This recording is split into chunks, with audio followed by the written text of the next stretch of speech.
नमस्कार दोस्तों, मेरा नाम दीपाली है। मैं ब्लेसिंग टीम भुवनेश्वर से हूँ। दोस्तों, आज मैं आपके सामने व्लादिमीर मिग्रे की रचना एनेस्थीसिया के भाग 8 का खंड 2 लाई हूँ, जो कि है कंसर्न इन टाइगा में एक समारोह। अब तक की कहानी में मैंने आपको बताया लेखक ने किस तरह एनेस्थीसिया की विभिन्न प्रतिभाओं का वर्णन किया था और किस तरह एनेस्थीसिया ने अपने गाने से पूरे ब्रह्मांड को भिगो दिया था। आइए आज लेखक किस प्रतिभा के बारे में हमको बताने जा रहे हैं, एनेस्थीसिया की इस नए और अनोखे प्रतिभा को जानते हैं। तो आइए दोस्तों, बढ़ते हैं कहानी की तरफ। लेखक कहते हैं, मैंने एनेस्थीसिया के अंदर भरे हुए खुशी की व्यापक भावना को महसूस किया और जब उसने अपना गाना समाप्त किया, मैंने फिर से घोषणा की कि अब मेरे प्रिय भाइयों और बहनों, महिलाएं और सज्जनों, दुनिया के शीर्ष की पशु प्रतिशत शिक्षक द्वारा एक अनोखा और कभी न दोहराने वाला अद्वितीय बहादुरी आकर्षक, किसी भी जानवर को बांधने में और अपने बस करने वाली सक्षम महिला एनेस्थीसिया आपके सामने एक रोमांचक और अद्वितीय, जो कभी आज तक किसी ने प्रस्तुत नहीं किया है, ऐसा खेल प्रस्तुत करने जा रही है। मेरी इस उद्घोषणा पर एनेस्थीसिया ने सकारात्मक रूप से प्रसन्नता के साथ फुहार छोड़ी, हवा में छलांग लगाई, अपने हाथ को लय से खींचा, कुछ चिल्लाया, सीटी बजाई, कुछ ऐसा जिसका मैंने कभी कल्पना नहीं किया था।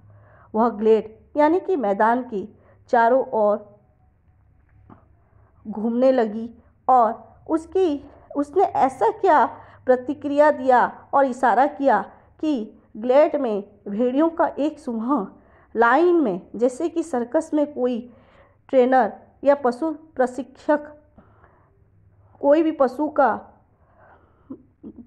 एंट्री करवाता है, वैसे उसने भेड़ियों के समूह को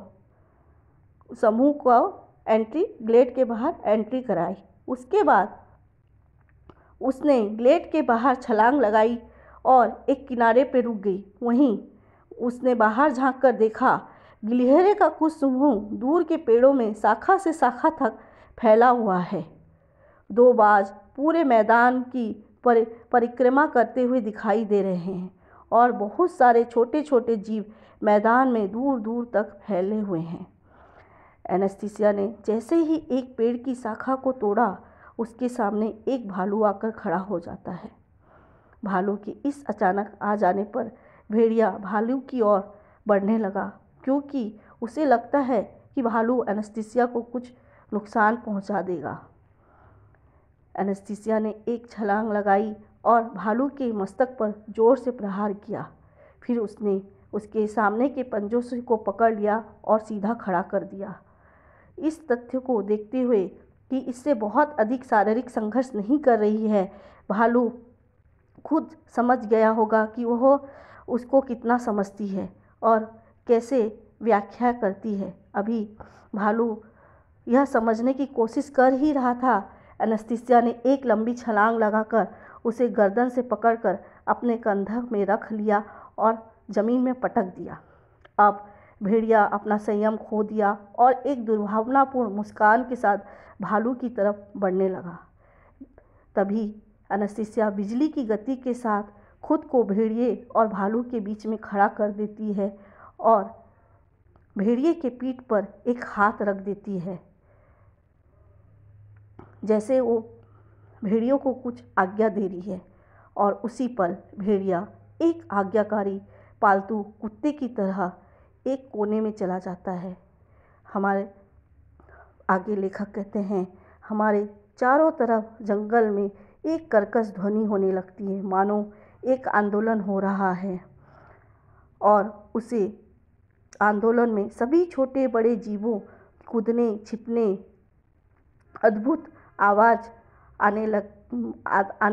आता हुआ हमने महसूस किया। एनेस्थीसिया इस आंदोलन का निर्देशन कर रही थी। सबसे पहले उसने भेड़ियों के पीठ पे थप्पड़ मारा और उसे ग्लेड के बाहर भेज दिया जैसे कि वो पालतू कुत्ता था।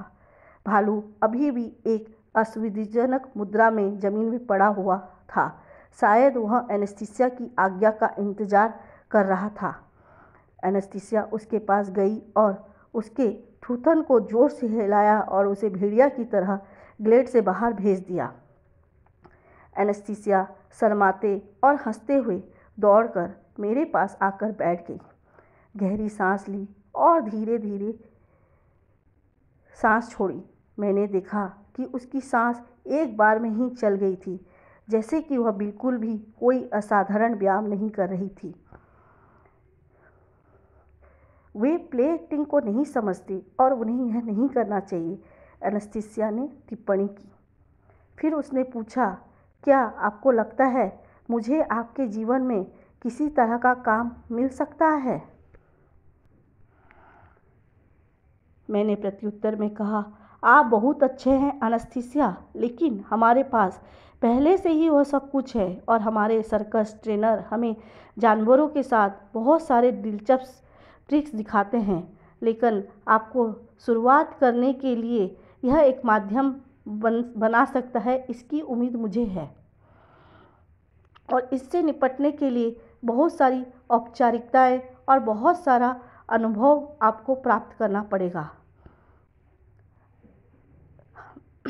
एनेस्थीसिया, आपको हमारी दुनिया में नौकरी मिल सकती है और इस स्थितियों को पार करने के लिए ना तो आपके पास कोई शिक्षा प्रमाण है, ना कोई आपकी क्षमताओं को कोई अनुमति है, और आपकी इन कहानियों पर कोई विश्वास नहीं करेगा, चाहे वो कितनी भी असाधारण हो।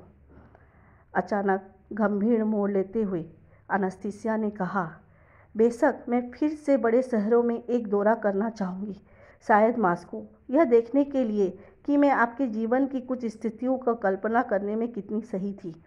एक बात के लिए अंधेरे बलों को कैसे मूर्ख बनाना है, महिलाओं को इस हद तक समझने के लिए एक पूर्ण नुकसान है।